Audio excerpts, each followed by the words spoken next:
నమస్కారం వార్తలకు స్వాగతం. ముందుగా ముఖ్యాంశాలు. మంత్రి తుమ్మల నాగేశ్వరరావు ప్రెస్ మీట్, పలు అంశాలపై వివరణ. మాజీ మంత్రి జగదీష్ రెడ్డి ప్రెస్ మీట్, ఇరు పార్టీలపై ఫైర్. టీడీపీ లీడర్ మీడియా సమావేశం నిర్వహించారు. ఈ సందర్భంగా పలు అంశాలపై ఆయన మాట్లాడారు.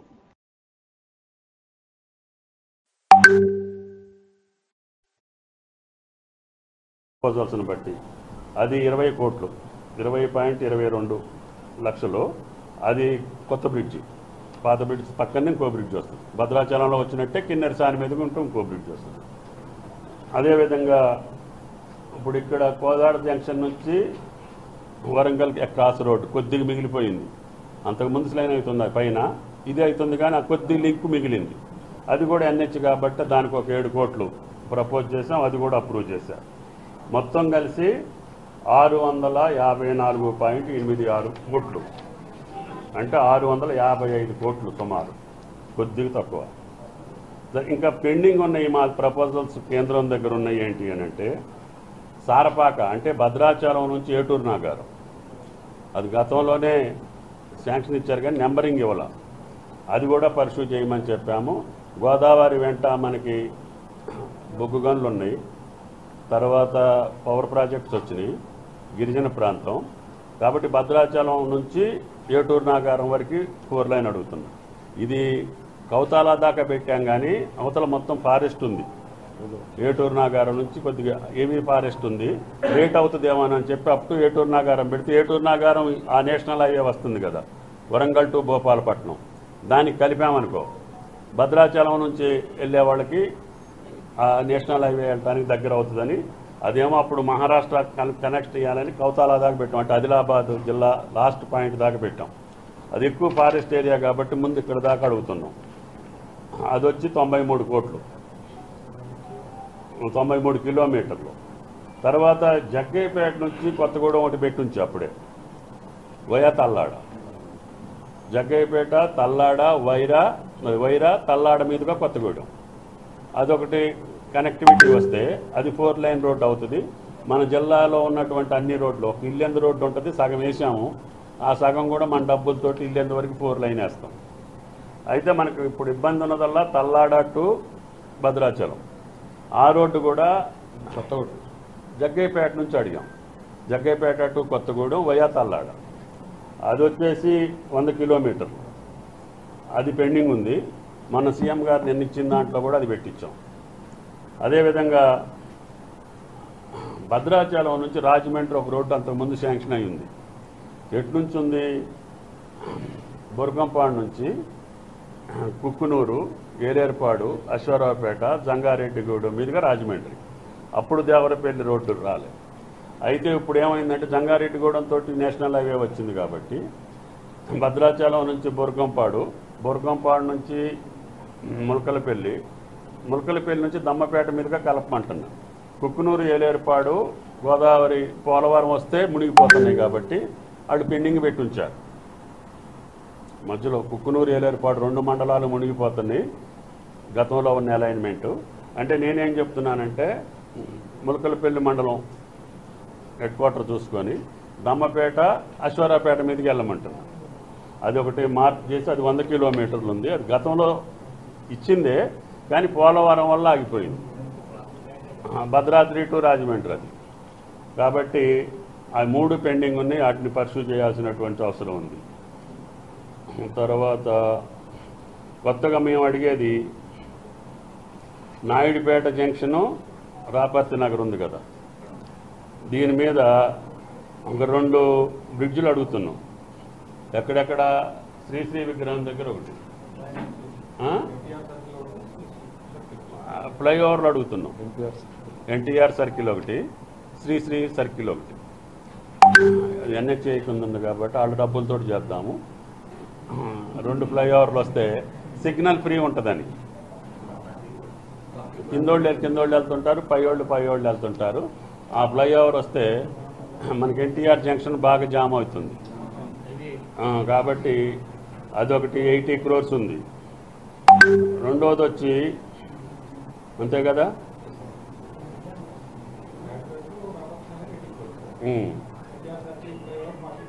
Okay okay. ఒకటేమో నాయుడుపేట నుంచి తిన్నగా మున్నేరు రివర్.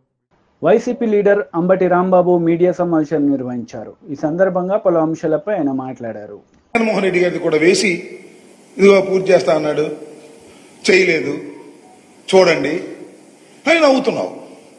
నీ పక్కన అంతా కూడా నీ తాబేదారులు, నీ సమ్మతీయులు అందరూ నీకు సంబంధించిన మీడియా వాళ్ళని పెట్టుకుని వాళ్ళతో క్వశ్చన్లు ఎంచుకుని నేను అడుగుతున్నానయ్యా, చంద్రబాబు నాయుడు గారు మీరు 5 సంవత్సరాలు ముఖ్యమంత్రిగా ఉన్నారు. గతంలో మీరేం చెప్పారు? అప్పుడు మర్చిపోయారా? ఒకసారి వేయండి అయ్యా. ఇదే శాసనసభలో జగన్మోహన్ రెడ్డి గారు అపోజిషన్ లీడర్గా ఉన్నప్పుడు దేవినేని ఉమా మీ ఇరిగేషన్ మినిస్టర్ ఏం మాట్లాడాడో దానికి సమాధానం చెప్పగలరా మీరు? ఇవాళ చెప్పండి, ఒకసారి చూడండి. 2018 కల్లా పోలవరం ప్రాజెక్టులో నీళ్లు నిలబెట్టి చంద్రబాబు నాయుడు గారు అపర భగీరథుడిగా ఈ దేశ చరిత్రలో నిలబడతాడు. రాసి పెట్టుకో, నీ సాక్షి పత్రికలో చాలు. ఈ రాసి పెట్టుకో అన్న ఆయన లేడు. ఇప్పుడు ఇంకో ఆయన వచ్చాడు పక్కన, ఇరిగేషన్ మంత్రి గారు, పచ్చ చొక్కా వేసి కూర్చున్నాడు. నిమ్మల రామానాయుడు గారు బాగా స్టడీ చేసే మనిషే. నేను శాసనసభలో కూడా చూసి ఆపోజిషన్లో ఉన్నప్పుడు ఆయన ఏం మాట్లాడలేదు. ఇవాళ ఇరిగేషన్ మంత్రి గారు ఎందుకు మాట్లాడలేదు? కారణం ఒకటే, ఆయన ఇంకా అర్థం కాల. అర్థం చేసుకుంటాడు. నేను చెప్పాను చాలా క్లిష్టమైంది, అర్థం కాదు అని.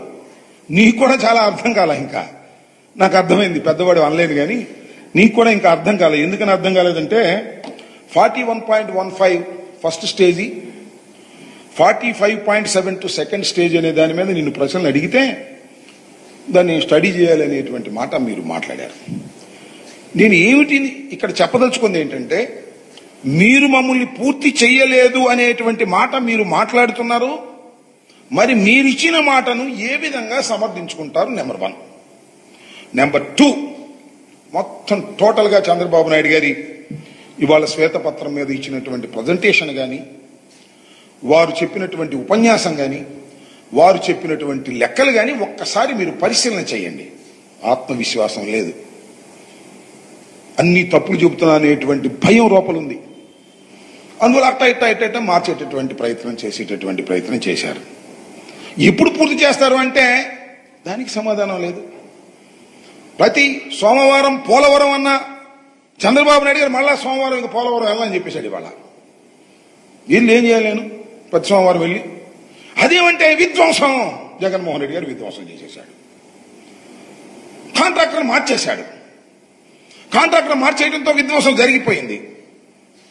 నేను ఒకటి మనవి చేస్తున్నా, చరిత్రలో కోర్స్ మీరు గెలిచి ఉండొచ్చు, 4వసారి మీరు ముఖ్యమంత్రిగా ప్రమాణ స్వీకారం చేయవచ్చు. వయసులో నాకన్నా జగన్మోహన్ రెడ్డి గారి కన్నా, జగన్మోహన్ రెడ్డి గారి కంటే జగన్మోహన్ రెడ్డి గారి తండ్రి వయసు మీద పెద్దవారు కావచ్చు. కానీ అసత్యాలు మాట్లాడితే మీరు ఎంత బలంగా గెలుచున్నా ప్రజలు నమ్ముతారని మాత్రం దయచేసి అనుకోవద్దని మనం చేస్తున్నాం. నారా చంద్రబాబు నాయుడు గారు మీరు వాళ్ళన్ని పచ్చి అవాస్తవాలు చెప్పేటటువంటి ప్రయత్నం చేశారు. మొత్తం విషయాన్నంతా కూడా వైఎస్ఆర్ ప్రభుత్వం మీద, మరి మాట్లాడితే ప్రభుత్వంగా జగన్మోహన్ రెడ్డి గారి మీద నెట్టేసి విధ్వంసం చేసేశారు అనేటువంటి మాట. జగన్మోహన్ రెడ్డి గారు విధ్వంసం చేయబట్టే మేము మా 5 సంవత్సరాల కాలంలో కూడా మేము పూర్తి చేయలేకపోతున్నాం అనేటువంటి చేతులు పైకెత్తేటటువంటి కార్యక్రమం ఇవాళ మీకు చాలా స్పష్టంగా అర్థమై ఉంటుందని నేను భావిస్తా ఉన్నా. ఇక్కడ టోటల్ గా ఇక్కడ గమనించవలసినటువంటి అంశం ఏమిటంటే, ఎందుకు ఆలస్యం అవుతుంది? ఎస్, నేనే చెప్పానే, నేను అర్థం చేసుకున్నాను. ముందు అర్థం కాలేదు, అర్థం చేసుకున్నాను. అర్థం చేసుకుని జగన్మోహన్ రెడ్డి గారి దగ్గరికి వెళ్ళి ఇది ఆలస్యం అవుతుందని చెప్పాను. తర్వాత నేను కూడా చెప్పాను. కారణం ఏంటి?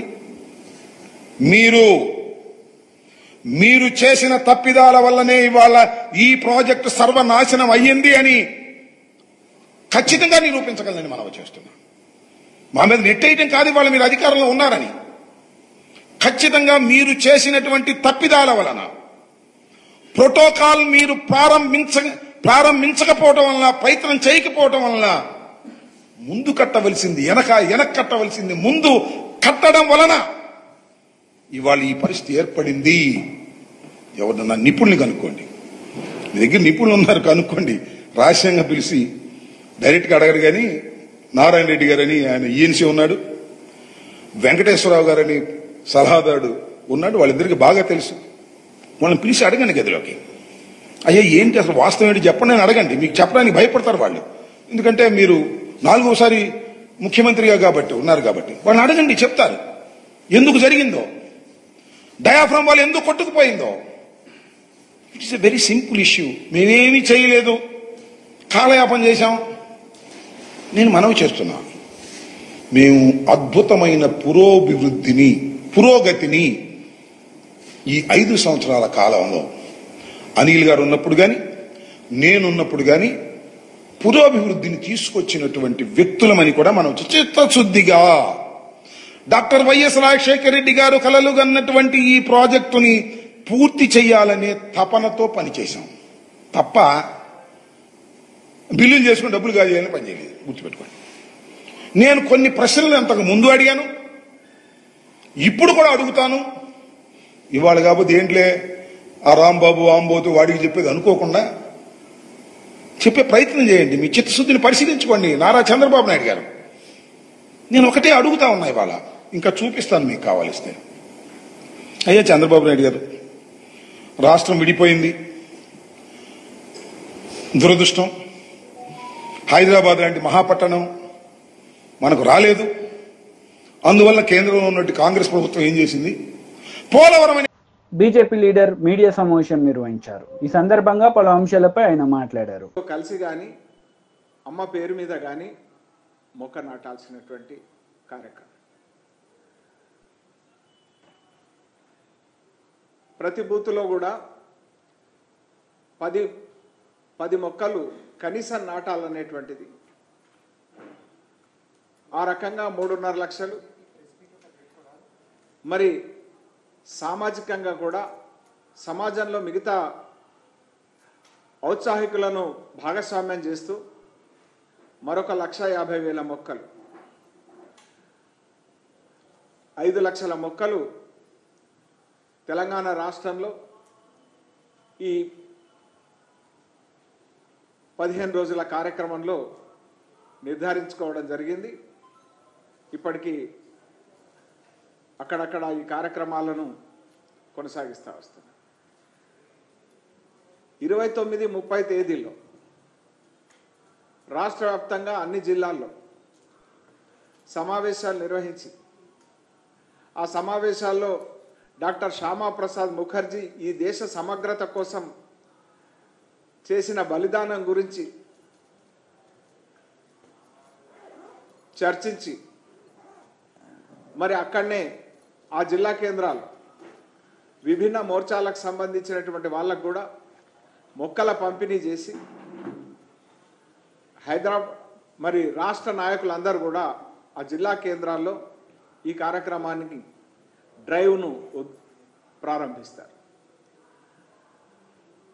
అదే రకంగా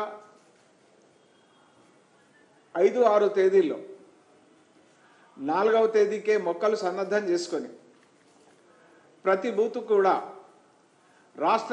ప్రతి జిల్లాకు రాష్ట్ర పార్టీ నుంచి ప్రతి జిల్లాకు ఒకరు వెళ్ళిన తర్వాత ఆ జిల్లాలో కనీసం 50 మంది ప్రతి మండలంలో ఉన్నటువంటి శక్తి కేంద్రాలకు కూడా వెళ్ళేటువంటి కార్యక్రమం. మండల కమిటీలో ఉన్నటువంటి వాళ్ళు ప్రతి బూత్కు వెళ్ళి ఈ యొక్క అమ్మ పేరు మీద ఒక మొక్క కార్యక్రమాన్ని అమలు చేసేటువంటి బాధ్యతను వారికి అప్పచెప్పడం జరిగింది. దాంట్లో భాగంగా మరి జిల్లాలకు వెళ్ళేటువంటి వాళ్ళ లిస్టు మీకు కాపీ ఇవ్వడం జరుగుతుంది. డాక్టర్ శ్యామాప్రసాద్ ముఖర్జీ 33 సంవత్సరాల అతి పిన్న వయసులో కలకత్తా యూనివర్సిటీకి వైస్ ఛాన్సలర్గా వ్యవహరించారు. నెహ్రూ నేతృత్వంలో ఏర్పడినటువంటి ప్రజాప్రభుత్వంలో ఆ రోజు భారీ పరిశ్రమలు, సరఫరాల శాఖ మంత్రిగా వ్యవహరించారు. లియాఖత్ అలీ ఒప్పందాన్ని వ్యతిరేకించి నెహ్రూ లియాఖత్ అలీ మధ్యలో ఒప్పందాన్ని నిరసించి రాజీనామా చేసి బయటకు వచ్చారు. మరి 1951 సంవత్సరంలో అక్టోబర్ 21న నేటి భారతీయ జనతా పార్టీ మూలమైనటువంటి భారతీయ జనసంఘాన్ని స్థాపించారు. 1952 ఎన్నికల్లో జరిగినటువంటి 52 మొదటి సార్వత్రిక ఎన్నికల్లో వారు బెంగాల్ నుంచి పార్లమెంట్కి ఎన్నికైనరు. వారు ఏదైతే ఆర్టికల్ 370 ఏదైతే ఆ కాశ్మీర్కి వెళ్ళాలంటే పర్మిట్ కావాలి, అంటే వీసా కావాలి, దీన్ని వ్యతిరేకిస్తూ అక్కడ ముఖ్యమంత్రిని ప్రధానమంత్రి అనేటువంటి అంశాన్ని వ్యతిరేకిస్తూ మువ్వన్నెల జెండా కాదు అక్కడ ప్రత్యేకమైన జెండా అనేటువంటి అంశాన్ని వ్యతిరేకిస్తూ భారత రాజ్యాంగం కాదు కాశ్మీర్కు ప్రత్యేక రాజ్యాంగం అనేటువంటి విషయాన్ని వ్యతిరేకించి ప్రాణాలకు తెగించి కుట్ర జరుగుతుంది, వారి ప్రాణాలను తీయాలనేటువంటి కుట్ర జరుగుతుంది అనేటువంటి విషయం గూఢచారి వర్గాల ద్వారా ఇంటెలిజెన్స్ ద్వారా తెలిసినా కూడా దేశ సమగ్రత కోసం ముందుకు కదిలిండ్రు. 45 రోజుల నిర్బంధం తర్వాత ఆ నిర్బంధంలో జరిగినటువంటి కుట్రల కారణంగా వారి ప్రాణాలు బలిపెట్టడం జరిగింది.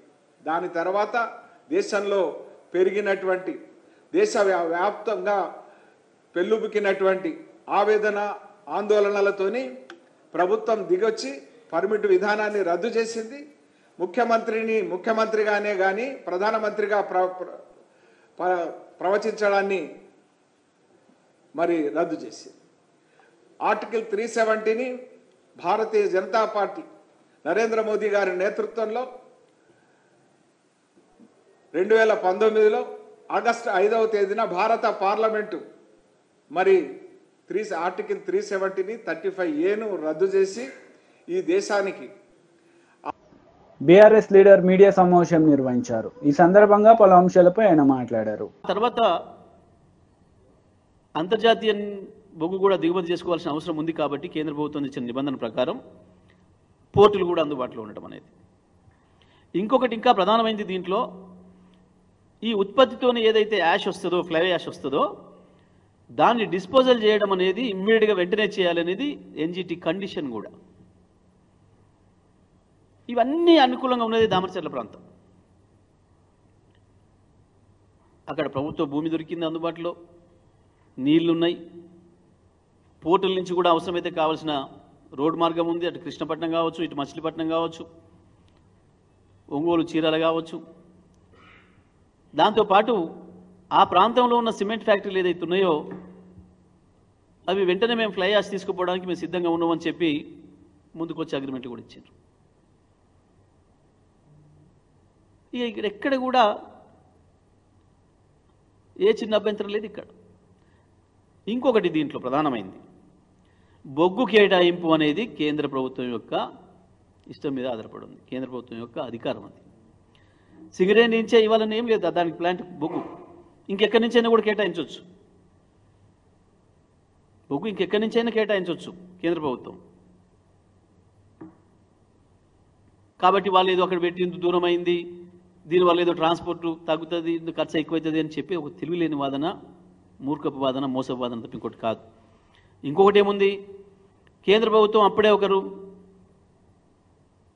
సర్క్యులర్ ఇచ్చింది, తప్పకుండా ప్రతి ప్లాంట్ కూడా 10% విదేశీ బొగ్గును వాడాలి అని. 10% విదేశీ బొగ్గును వాడాలని. మరి నిజంగానే దాన్ని కఠినంగా అమలు చేస్తే వాళ్ళు అయితే వాడుతున్నారు. చాలా చోట్ల కేంద్ర ప్రభుత్వం చెప్పిన దానికి లొంగిపోయినారు. మనం ఒక్కరమే సింగరేణి మన చేతిలో ఉంది కాబట్టి అని చెప్పి మేము తీసుకోము, మీరు చెప్పింది కేంద్రం చెప్పినట్టుగా విదేశీ బొగ్గు తీసుకుంటే ధర ఎక్కువైతుంది, మాకు అవసరం లేదు అని చెప్పి సింగరేణి వాడుతున్నాం. కానీ నిజమే కేంద్రం కనుక కఠినంగా అమలు చేస్తే వాళ్ళు ఇచ్చిన నిబంధన విదేశీ బొగ్గు తేవాల్సి వస్తుంది. మరి తేవాల్సి వచ్చినప్పుడు తప్పకుండా పోర్ట్లకు దగ్గర అదే ఉంటుంది. ఇది ఒక అర్ధరహితమైన వాదన. ఇంకొకటి ఫ్లై యాష్ అక్కడ పెట్టినా ఆ ఫ్లై యాష్ను డిస్పోజల్ చేయాలంటే ఇక్కడ ఫ్యాక్టరీలో రావాల్సిందే. అవును, బొగ్గు అక్కడనే ఉంది అనుకుంటే ఫ్లై యాష్ ఇక్కడికి రావాలి. ఇవాళ ఇక్కడే ఉంది కాబట్టి ఈజీ ఉంది డిస్పోజల్ కూడా. మరి ఎట్లా చూసినా ఇబ్బంది లేదు. వీటన్నిటికీ మించి ఇంకొక వైపు దానిపైన చర్చ జరుగుతున్నప్పుడు కేసీఆర్ గారు ఇంకొకటి మెగా పవర్ ప్లాంట్ మనం నిర్మాణం చేయాలి, అల్ట్రా మెగా పవర్ ప్లాంట్ 4000 మెగావాట్లతో అని చెప్పి చర్చ చేస్తున్నప్పుడు నేను కూడా రిక్వెస్ట్ చేసిన, వెనుకబడ్డ జిల్లాకు సంబంధించిన మంత్రిగా, సార్ మా జిల్లాలో ప్రభుత్వం నుంచి వచ్చిన ఒక్క భారీ ప్రాజెక్టు లేదు, ఒక పరిశ్రమ లేదు, ఈ అవకాశం మాకు ఇస్తే, ఎందుకంటే ఇన్ని అవకాశాలు మాకు ఇక్కడ ఉన్నాయి, ఒక పవర్ ప్లాంట్ పెట్టడానికి కావాల్సిన అన్ని వసతులు ఇక్కడ ఉన్నాయి, ఇక్కడ అవకాశం ఇస్తే మా జిల్లా కూడా బాగుపడుతుంది, ఇది మా అందరి కోరిక, మా ప్రజల కోరిక అని చెప్పి నేను వారిని రిక్వెస్ట్ చేసిన. ముందు మహబూబ్నగర్లో పెడదామని ఆలోచన చేశాను. ఎందుకంటే అక్కడ రాయచూరు పవర్ ప్లాంట్ ఉంది, మహబూబ్నగర్ జిల్లాను ఆనుకొని కర్ణాటకలో. అక్కడ పవర్ ప్లాంట్ ఉంది అంటే మిగతా అన్ని అనుకూలమైన అంశాలు ఉన్నట్లు కదా, అక్కడ ఒకసారి ప్రయత్నం చేద్దామని చేశారు. చేస్తే దురదృష్టవశాత్తు అక్కడ భూమి అందుబాటులో లేకపోవడం జరిగింది. వెనుకబడ్డ ప్రాంతాల్లో కూడా అభివృద్ధిని సమానంగా తీసుకురావడం అనేది ఒక విజనరీ ప్రభుత్వంకు ఉండే లక్షణం. ఇవాళ మనం చూస్తున్నాం దేశవ్యాప్తంగా, ప్రపంచవ్యాప్తంగా,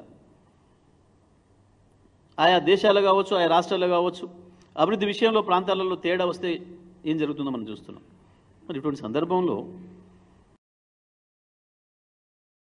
మొత్తం 70 ఏళ్ల నుంచి వెళ్ళి అనాదరణకు గురై, నిరాదరణకు గురై నాశనమైన వ్యవసాయం ఒకవైపు, సాగునీళ్ళు పక్కన పెడితే కనీసం తాగునీళ్ళు లేక ఫ్లోరైడ్తో నాశనం అయిపోతున్న జిల్లా, ఒక్క పరిశ్రమ అనేది లేక, ప్రభుత్వం నుంచి ప్రోత్సాహం లేక, ఉపాధి అవకాశాలు లేకపోయిన జిల్లా, మరి అక్కడ ఒక పెద్ద పవర్ ప్లాంట్ తేవడం అనేది అది ఒక ఆర్థిక అభివృద్ధి కేంద్రం మాకు. తప్పకుండా ఇవాళ మా జిల్లా ఆర్థిక ముఖ రూపం మారిపోతుంది, అది అవసరం. ఇంత స్పష్టంగా ఉంటే వాస్తవాలు ఒక చిల్లర మాటలతోని ఇంత పెద్ద లక్ష్యాన్ని చేరుకున్న ప్రభుత్వాన్ని, కేసీఆర్ గారిని అభినందించాల్సింది పోయి ఒక దుర్మార్గమైన, ఆధారం లేని, అర్ధరహితమైన ఆరోపణలు చేస్తూ వారు ఈ చర్య చేస్తూ ఉన్నారు. ఇంకొకటి కూడా ఇదే సందర్భంలో ఓపెన్ టెండర్లలో పిలిస్తే తక్కువకొచ్చేది. టీడీపీ లీడర్ మీడియా సమావేశం నిర్వహించారు. ఈ సందర్భంగా పలు అంశాలపై ఆయన మాట్లాడారు. నీకు జైలు కూడు తింటే తప్పితే నీకు మళ్ళీ జ్ఞానం రాదు, ప్రజల విలువలు తెలియదు, అహంకారంతో కొట్టుమిట్టాడుతున్నావు. ఈరోజు ఇక ఒక మాటలో చెప్పాలంటే నువ్వు మాట్లాడిన మాటలు ఒక్కొక్కటే చూస్తే చాలా ఇబ్బందికరంగా కనపడతా ఉంటాయి. ఇప్పుడు ప్రజానీకం, పల్నాడు ప్రజానీకం, ప్రశాంతమైన ప్రజానీకం, వాళ్ళు ఒక విశ్వసనీయతకి నిదర్శనంగా ఉండే వ్యక్తులు.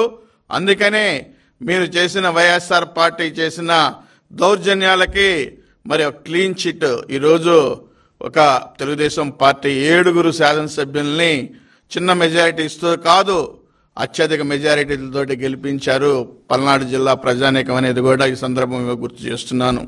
అందుకనే మిమ్మల్ని వదిలిపెట్టే ప్రసక్తి లేదు. మీరు చేసింది ఒక్కొక్కటి తోవాల్సిన బాధ్యత ఉంది ఈ ప్రభుత్వానికి. నేను ఈ ప్రభుత్వానికి కూడా, కూటమి ప్రభుత్వానికి కూడా తెలుగుదేశం పార్టీ తరపు నుండి విజ్ఞప్తి చేస్తున్నాను. ఇదే పిన్నెల్లి సోదరులు చేసిన దౌర్జన్యాలన్నిటినీ ఒక్కొక్కటి బయటకు తీయాలనే దాని మీద ఈ ప్రభుత్వానికి నేను విజ్ఞప్తి చేస్తున్నాను. తప్పనిసరిగా ఇక్కడ ఇటువంటి దోషుల్ని శిక్షించడం వలన మరి ప్రజానీకం కూడా హర్షిస్తారు. అదేవిధంగా భవిష్యత్తులో ప్రజాస్వామ్య విధానాల్లో ముందుకు నడవడానికి అవకాశాలు ఉంటాయి అనేది కూడా ఈ సందర్భంగా తెలియజేసుకుంటూ, తప్పనిసరిగా ఎవరైనా సరే భవిష్యత్తులో ఈ యొక్క ప్రభుత్వం, ఇప్పుడు జరుగుతున్న ఈ ప్రభుత్వం, చంద్రబాబు నాయుడు గారు కూటమి ప్రభుత్వం మరి భవిష్యత్తులో విలువలతోటి వెళుతుంది అనే విశ్వాసం ప్రజల్లోకి వచ్చింది. అభివృద్ధి జరుగుతుందనేది ప్రజల విశ్వసిస్తున్నారు. తప్పనిసరిగా సామాన్యునికి న్యాయం జరుగుతుందని విశ్వసిస్తున్నారు. తప్పనిసరిగా ఇటువంటి గూండాయిజాన్ని మరి రూపుమాపుతారనే దాని మీద కూడా ఆలోచిస్తున్నాం. ఇంకోటి విషయం కూడా చెప్పాలి.